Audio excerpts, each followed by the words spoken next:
কি আর করবি বল, বড় লোকদের ব্যাপার তো আমরা বুঝবো না। আমাদের জন্য এই বুড়ো বটগাছটা স্থির করা আছে, এখানেই আমাদের আশ্রয় নিতে হবে। কিন্তু এইভাবে চলতে চলতে আমি নিচে পড়ে যাব না তো?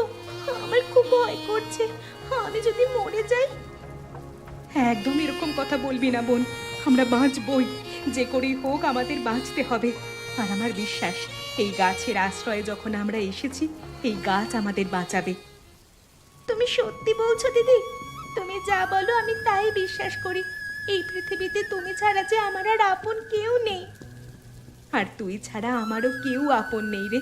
তবে যে সমাজ আমাদের বিপদের সময় স্থান দিল না, সেই সমাজকে আমরা দেখিয়ে দেব। আমাদের বেঁচে থাকাটাই এখন আমাদের জীবন যুদ্ধে বেঁচে থাকার সব থেকে বড় জয়। দেখবে দিদি, আমার জ্বরটা কতটা আছে।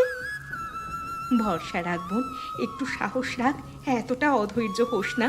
তোর কোনো চিন্তা নেই, তোর কিচ্ছু হতে দেব না আমি। ও দিদি, তুমি তখন ধরে কি করছো গো? দেখেছিস তো, আমি বলেছিলাম না, এখানেই আমাদের সব সহায় সম্বল হবে। দেখ, বন্যায় ভেসে আসা কাঠ, টিন এগুলো জোগাড় করে আমি গাছের ওপর একটা মাচা বানিয়েছি, আর তার উপরে উনুন। এতে কি হবে? ওরে পাগলি,